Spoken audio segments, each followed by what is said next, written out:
الموضوع اللي هنتكلم فيه النهاردة موضوع مش إشاعة ولا نكتة، دي حقيقة. المصريين ولوقتنا هذا ما زالوا بيتكلموا بكلمات من اللغة المصرية القديمة في حياتهم اليومية. في كتير من الكلمات المصرية القديمة ضمن لهجتنا العامية اللي بنتورثها من جيل لجيل. لكن هي ايه الكلمات اللي ما زالوا المصريين بيستخدموها من لغة أجدادهم المصريين حتى الآن؟ مام، كلمة مام وبتعني الأكل أو الطعام. كلمة إمبو وبتعني الشراب. كلمة كخة بمعنى عدم لمس الأشياء القذرة أو الغير نظيفة. كلمة تاتا بمعنى المشي واحدة واحدة. ولو ركزنا في الأربع كلمات دول احنا بنعلمهم لأطفالنا الصغار للتعبير عن حاجتهم للأكل أو الشرب، أو منعهم من لمس شيء مش نظيف، أو لتعليمهم للمشي. وده بيرجع لسهولة الكلمات وسهولة فهمها ونطقها على الأطفال الصغيرين. عندنا كلمة تانية اسمها تف ونف. التف هو صوت البصق، والنف هو صوت مخاط الأنف. عندك كلمة تانية مدمس. مدمس بتعني كلمة الفول المستوي. في الأصل كانت كلمة اسمها متمس بحرف التاء، لكن مع الوقت اتعدلت لحد ما وصلت لنا مدمس بحرف الدال. كلمة رخي رخي.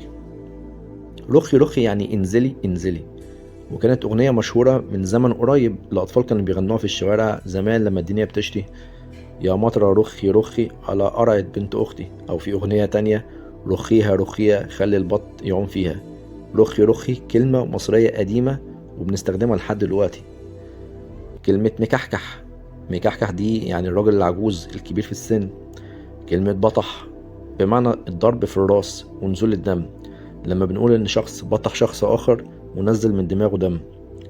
عندك كلمة طنش. طنش دي كلنا بنستخدمها بمعنى اللي هو عدم الرد أو عدم الاستجابة لشخص بينده علينا.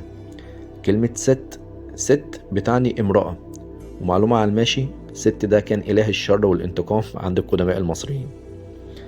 كلمة خم بمعنى لما حد بيخدع أو بيغش حد. وكلمة ياما بمعنى كتير. وكلمة هوسة ودوشة بمعنى الإزعاج والصوت العالي.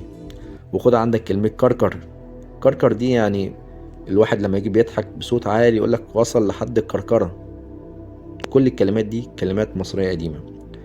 أغلبية المصريين ما يعرفوش إنهم ما زالوا بيحتفظوا بجزء ولو صغير من لغة أجدادهم، وبرغم إننا بنتكلم اللغة العربية العامية العربية الخاصة بينا كمصريين، لكن لو دققنا في الكلمات الغريبة الموجودة في كلامنا العربي اللي بنتكلمه ورديناها إلى قواميس اللغة المصرية القديمة، هنلاقي نفسنا لسه مرتبطين بأجدادنا المصريين القدماء ومتمسكين بكلامنا القديم ولو حتى وإحنا مش عارفين.